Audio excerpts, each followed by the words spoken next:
pouvez prendre toutes les cartes officielles, vous ne verrez jamais ce pays nulle part. Aujourd'hui, je vous emmène en Afrique, et plus précisément dans la Corne de l'Afrique. Aujourd'hui, je vous emmène dans un pays qui n'existe pas, qui s'appelle le Somaliland. Alors pourquoi je vous dis qu'il n'existe pas alors que j'y suis? Eh bien, c'est juste parce qu'il n'est pas reconnu par la communauté internationale, mais en fait, ce pays, il existe bel et bien. Là, je suis dans la capitale qui s'appelle Hargeisa. Et en fait, le Somaliland, eh bien, il a tout comme un pays, c'est-à-dire un gouvernement, un drapeau. Ils ont même leur propre monnaie, leur propre passeport. Le Somaliland, c'est juste ici. Les cartes officielles vous diront que c'est en Somalie, mais la réalité est un tout petit peu plus complexe. À la suite d'une guerre civile, le nord du pays a proclamé son indépendance et en 1991, l'État du Somaliland est né. Alors je fais juste une toute petite parenthèse, 30 secondes, parce qu'il y a quelques jours ma chaîne a dépassé les 100 000 abonnés. Je voulais vraiment vous dire un énorme merci. Pour moi c'est vraiment très symbolique, ça fait énormément plaisir, ça donne de la force pour continuer à vous faire du contenu que j'adore produire, donc vraiment un grand merci. Et si c'est pas le cas déjà, abonnez-vous tout de suite pour soutenir mon travail, c'est vraiment très important. Parenthèse fermée, on revient au Somaliland. Ça doit vous surprendre légèrement de me voir avec le voile comme ça, mais ici c'est quand même un pays qui est très musulman, très pratiquant, et toutes les femmes sont voilées. Donc voilà, par respect de la culture et pour passer un peu inaperçu, j'ai moi aussi mis le voile.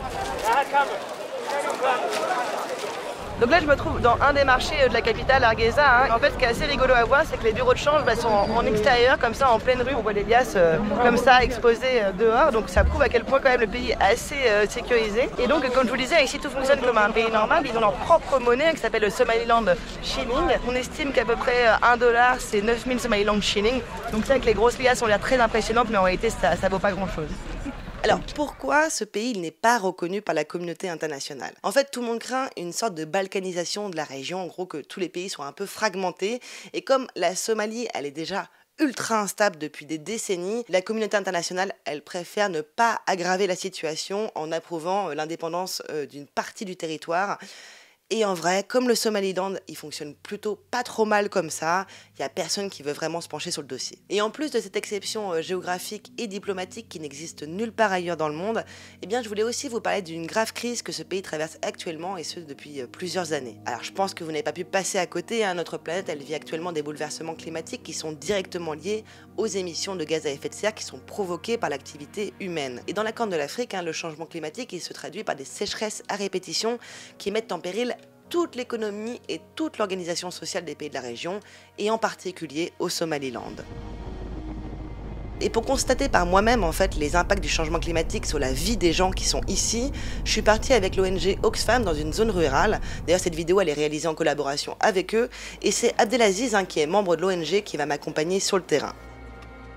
On part pour Burao. Alors sur la carte ça n'a pas l'air très éloigné de la capitale. La réalité c'est qu'il n'existe qu'une seule route, la nationale 1, et qu'il faut faire un énorme détour par le port de Berbera pour ensuite repartir vers le sud. C'est une route d'un peu moins 300 km et pourtant on va mettre près de 6 heures à y arriver.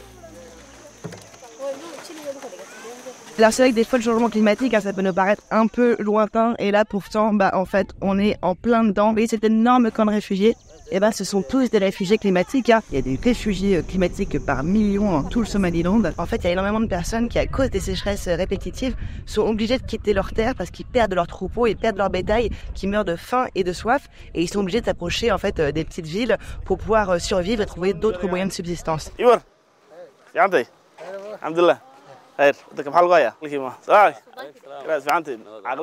Today we are here with Sultan Farhan. He is the village IDP camp leader. Sawir dhaxmarno camka.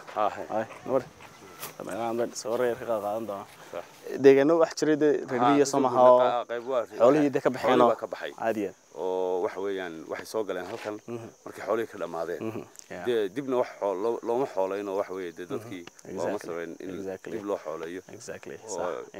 Au Somaliland, la majorité des communautés ici sont pastoralistes. En fait, ça veut dire qu'ils sont des éleveurs de bétail nomades, et le commerce de ces animaux il représente 70% de l'économie du pays. Livestock including camel, goats and cattle are the hard currency of these people. If you have 100 livestock, you are someone who has maybe $5,000 in his bank, and they have lost everything that they used to know and everything that they used to have as a livelihood. So this, all of them starting new. You can see the villages around here. You can see the households that they are living. It's a small huts, which is not also enough for their basic needs.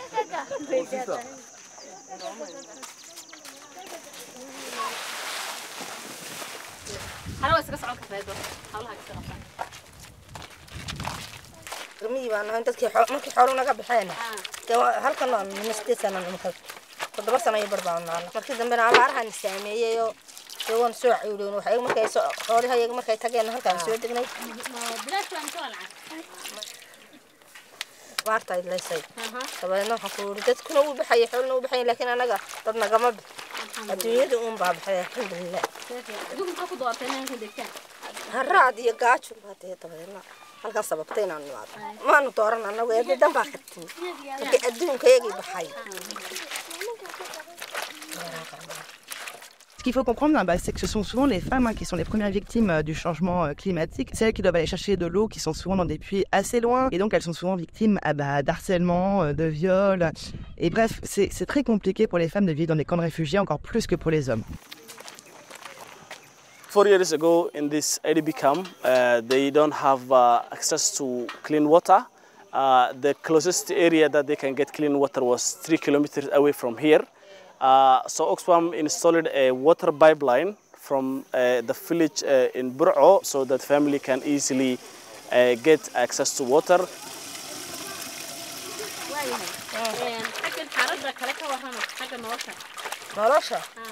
قدام الرجال بعدنا وحيل هاي نسيان هلك كلنا الحمد لله ما لنا والدينا راجع يحتاج ما لنا محفوري وحيل هاي نقصي دي هاي دي ساي إسلام كسمو يعني وحفركم هاي إنها قصة مشكلة وحنا كنت هاي حالها عملت بدلك وقرانسا La réalité, c'est que dans les zones rurales, je dis bien dans les zones rurales, parce qu'en ville c'est différent, beaucoup de gens ne savent pas vraiment pourquoi le climat change et ils n'ont pas forcément cette vision globale et pas forcément conscience de ce qui se passe dans les pays industrialisés et que ça puisse surtout avoir des impacts aussi directs chez eux. Mais bon, par contre, ils se rendent très bien compte qu'il y a un gros problème depuis quelques temps. Le Somaliland, c'est une zone semi-aride, donc les gens ils ont toujours eu l'habitude qu'il y ait des sécheresses entre les 2 saisons des pluies annuelles, mais en fait depuis 15 ou 20 ans, les sécheresses elles sont de plus en plus intenses, les températures de plus en plus élevées et les pluies de plus en plus rares.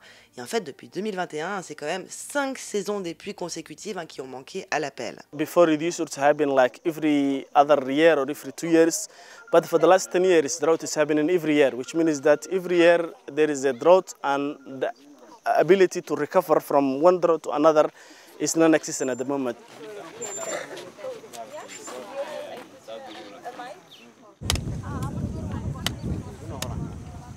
Et en fait, à quelques centaines de mètres du camp de réfugiés, eh bien, il y a des fermes qui ont commencé à se développer parce qu'en fait, les gens, comme ils ne peuvent plus subvenir à leurs besoins avec la vente de bétail et le fait de manger du bétail, Oxfam les accompagne pour développer de l'agriculture. Alors, il faut vraiment tout apprendre parce que vraiment, à la base, ce n'est pas du tout leur moyen de subsistance, c'est pas du tout leur manière de vivre. Et là, on voit des hommes et des femmes qui cultivent la terre dans une zone super aride. On voit justement des légumes qui commencent à pousser. On voit justement ce type de légumes, je ne sais pas du tout ce que c'est, on dirait un peu des tomates locales. Je pense justement que ça va être des variétés qui sont adaptées à la sécheresse parce que je ne sais pas si vous vous rendez compte, mais la terre est vraiment extrêmement sèche. C'est vraiment impressionnant qu'ils arrivent à faire pousser des légumes ici. waa kan geedkiisii isagoo yaryar isagoo waaweyn waa qajigii oo kana waa qajigii isaguna muddo bil ah ayuu ku soo baxaa oo isagana aad ku guranaysaa halka waxa noogu beeran geed leeyahay shamaan baa ku jira isaguna halkan waxa noogu jira tamaadadii tan kale waxa weeyaan basashii oo iyaduna halka taala ah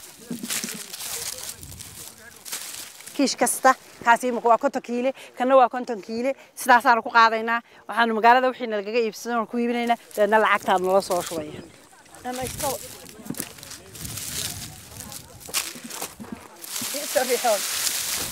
oo barakacayaala oo miyiga dadkii ka soo barakacay xoolo dhaqatada ahaaya markay cabar kale qabanna aanu garan weyn xoolihina naga dhamaadeen ayaanu isniri maxaa qabsataan oo dhulkaanu iskaga foorarsan marka waxaanu doonaynaa waxyaabahaas oo dhan in laga caawiyo. In one of the greenhouses we provided, the leadership is provided by women who lead the community, discuss what they need to do, put together a plan for the crops they're growing and how they will manage the cells.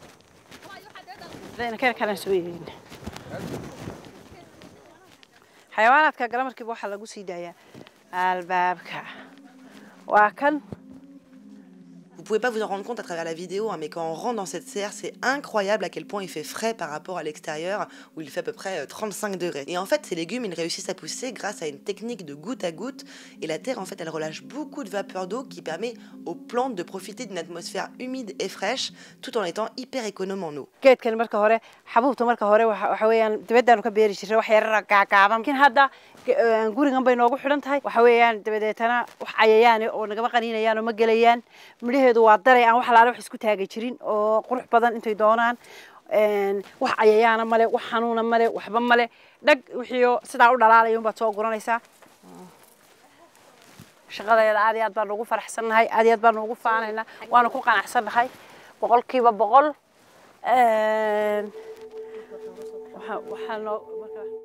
Because of the drought, the conflict and everything, many men have migrated or been killed. So although in the past providing for the family was a joint role between men and women in the Somaliland, Somalia culture, we've really seen very strong women emerge who are taking leadership, developing their economic potential and capacity. dumarku markii hore ay xoolaha haysteen intaan abaarta ku dhicin guriga iska fadhiyi jireen guriga caruurtay hayn jireen ariga la joogi jireen markii hore raggu bay wax ka sugayeen hadda waxa weeyaan waxay soo galeen qaybtii wax soo saarka noloshooda dhan bay dabarayaan Je trouve que ce qui est hyper intéressant, c'est que souvent dans l'histoire, en fait, on constate que dans les grandes crises, comme les guerres par exemple, eh bien évidemment les femmes elles font face à d'énormes difficultés, et en même temps, parfois, ça leur permet d'un tout petit peu s'émanciper, un peu comme lors de la Seconde Guerre mondiale en Europe. Et je vous avoue que je m'attendais pas du tout à ça en allant couvrir les impacts du réchauffement climatique au Somaliland. Avant de repartir en France, je suis repassée par la capitale Hargeisa et j'ai voulu interviewer un responsable politique pour avoir un petit peu son avis sur la situation. Et en fait, j'ai découvert qu'il y avait un ministère de l'Environnement et du Changement climatique. Rien que dans le nom, on comprend l'importance du problème ici. Et c'est d'autant plus intéressant qu'en fait, c'est une femme, la seule femme ministre du pays et une des rares à faire de la politique au Somaliland qui est à sa tête. What is the biggest challenge for Somaliland today? Currently, the biggest challenge in Somaliland is that, the lack of recognition, but it is a challenge itself. The second challenge is what is happening now in the world, which is the climate change. We have to really work hard to save the generations to come. It is something that we have to work collectively. Are we going to change the way we live? What's happening in Brazil will be affecting in here. What's happening in Taiwan will be affecting here. What's happening in Australia is affecting here also. We are in the same boat. So we have to look after that boat. En fait, le Somaliland, il n'a quasiment aucune responsabilité dans le changement climatique puisqu'il n'y a quasiment aucune industrie dans le pays et que l'écrasante majorité des gens ici vivent de manière très modeste. Et de manière générale et d'un point de vue historique, l'Afrique elle est responsable de seulement 3% des émissions de gaz à effet de serre contre 22% pour l'Europe par exemple. Et dans les pays comme le Somaliland qui sont touchés de plein fouet par le changement climatique, eh bien ils n'ont pas du tout les moyens financiers pour y faire face. C'est pour ça qu'à la base, pour contrebalancer un petit peu cette responsabilité, les Nations Unies avaient créé ce qu'on appelle le Fonds vert pour le climat, qui vise notamment à transférer des fonds vers les pays les plus vulnérables pour, par exemple, mettre en place des projets pour atténuer ou s'adapter aux effets du changement climatique. On en pense qu'on veut, mais ça existe. Mais le truc, c'est que comme le Somaliland, il n'est pas reconnu par la communauté internationale, eh bien, en fait, ils ne peuvent pas bénéficier de ces aides. The West has a huge responsibility to make financing available to countries like Somalia, Somalia and Somaliland that do not contribute to the climate change. The drought particularly forces communities to move. That movement drives conflict. Conflict growing, for example, in Somalia and Somaliland, will not just be confined to the borders of Somalia and Somaliland. It will spill over to other parts of the world. Everybody must contribute to helping us resolve the issue of peace, to ensure that that insecurity does not split out of the borders and make the whole world unsafe for everybody. Dans le monde, en 2013, il y aurait déjà eu plus de 20 millions de déplacés à cause du changement climatique.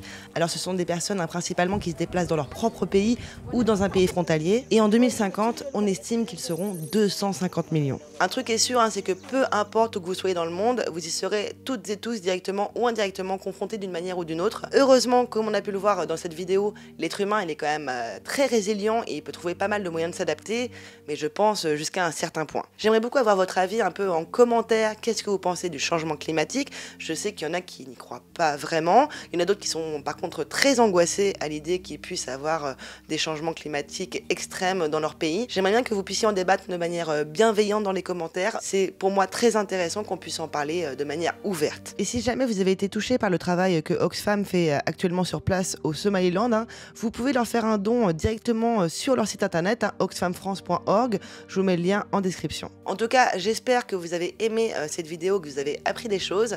Si c'est le cas, n'hésitez pas à vous abonner. Encore une fois, c'est hyper important pour soutenir mon travail. À très bientôt pour une prochaine vidéo.